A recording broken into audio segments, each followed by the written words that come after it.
News out of Hollywood. The longest actors' strike in history is finally over. Last night, union leaders voted unanimously in favor of a tentative deal, which they are calling a major victory. After going on strike for 118 days, the Actors Union has reached a deal with the major Hollywood studios. I've been out on the picket lines with them for some of that, as I'm a member of SAG-AFTRA in full disclosure.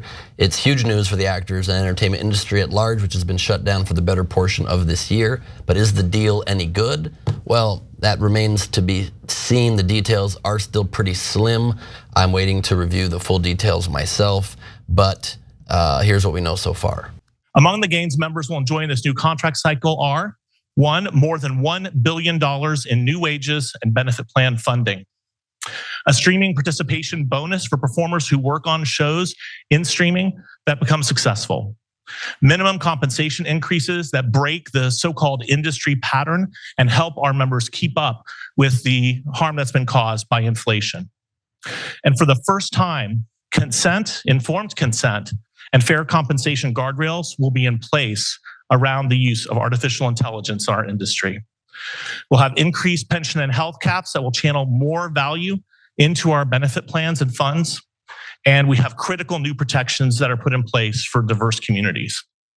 A pretty good package, it sounds like, in the broad strokes. There are other areas of support and achievement in these negotiations as well, including not being able to exploit actors for auditioning as much, background worker protections, background extra protections as well for extras in film and TV.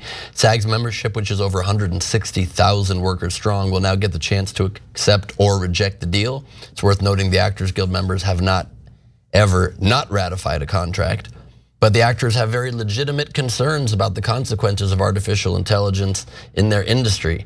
And they don't just mean the producers who are not that smart.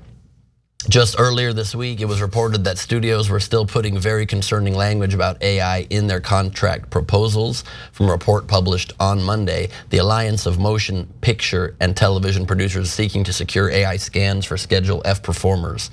Guild members who earn more than the minimum for series regulars, $32,000 per TV episode, and feature films, $60,000.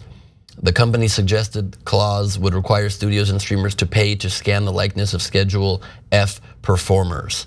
That was dubbed the zombie clause, and this is why.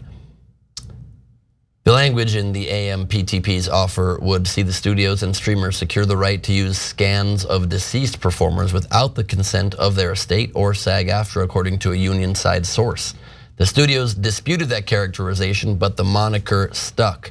We don't have the official text of that deal, so we can't verify either claim. We also don't know if this provision made it into the tentative final deal.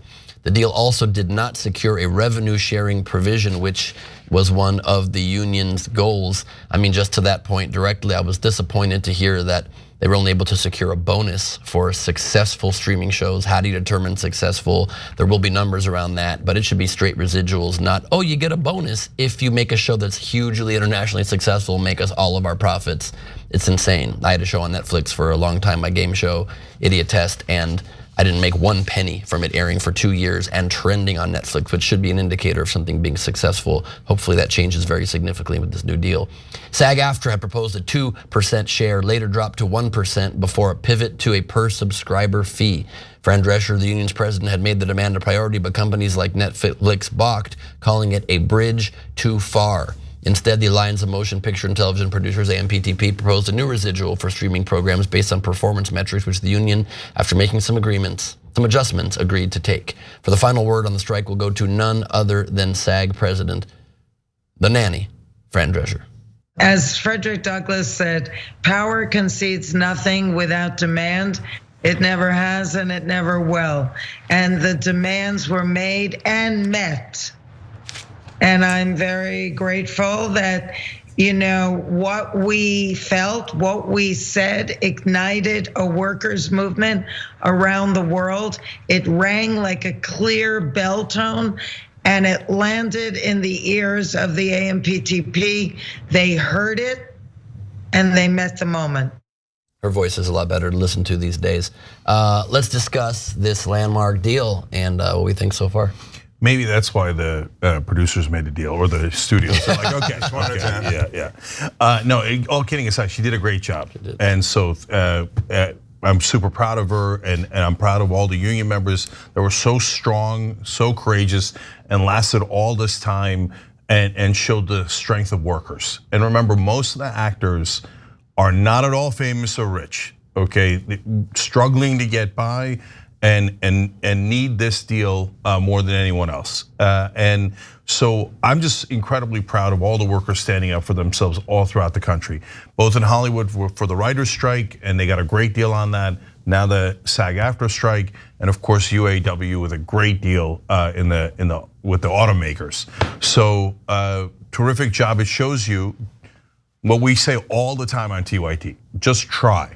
And for so long, a lot of the unions just didn't even bother trying. And so now that they tried, it turns out you can get a good deal. It turns out they are willing to share their massive profits. If they don't have massive profits, that's a different story. But both the automakers and these studios have massive profits. And so that's what union power and leverage is all about. Really nicely done.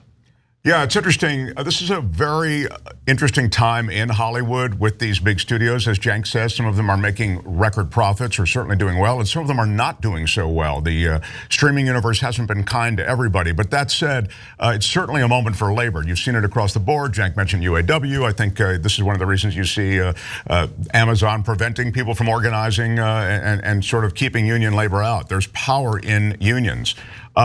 I would like to have seen a little bit more. I thought the union actually, I don't mean to say this, please, we don't have a lot of the specifics, so it's tough to evaluate the whole thing, but let me finish. More in the way of residuals. I think residuals, as Ben noted, are a big problem. Netflix and other streamers don't want to show you how many people are downloading whatever. They don't want to show you how successful your show is. That is all private. It's so cloaked in secrecy that they wouldn't even agree to a third party objectively evaluating that. I thought the union made a fair point and suggestion and proposal in trying to build essentially a pool of money from which performers could be paid. That didn't go anywhere. So I was disappointed in that part. I'm so proud of the unions for getting this done, though, and for stepping up at a time, as I say, which is transformational in this industry. I mean, there's a lot going on beyond AI and streaming. This business is changing. I mean, studios are changing, theaters are changing, theatrical releases, as you know,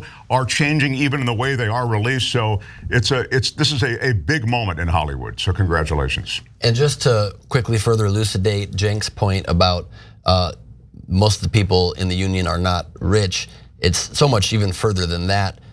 About 80% of SAG-AFTRA members make less than $27,000 a year, while some studio chiefs make more than $100 million a year, and some have made over $400 and $500 million over the course of the last 5 years. And so it's one of the few industries where you can try to be a full-time actor and you still have to be a waiter or do all kinds of other side hustles to be able to even just live. So these demands were by no means the frivolous desires of rich actors. They were the very, very real needs, and every dollar won is essential to make it possible to make a living as an actor. So we're very happy this has come to a conclusion. Hey, thanks for watching that video. We really appreciate it, guys. And we appreciate it if you become members, because that allows us to be independent, honest, progressive, all the things that you don't get from corporate media. And all of that is because of you guys. Hit the join button below and become one of us. Become a Young Turk.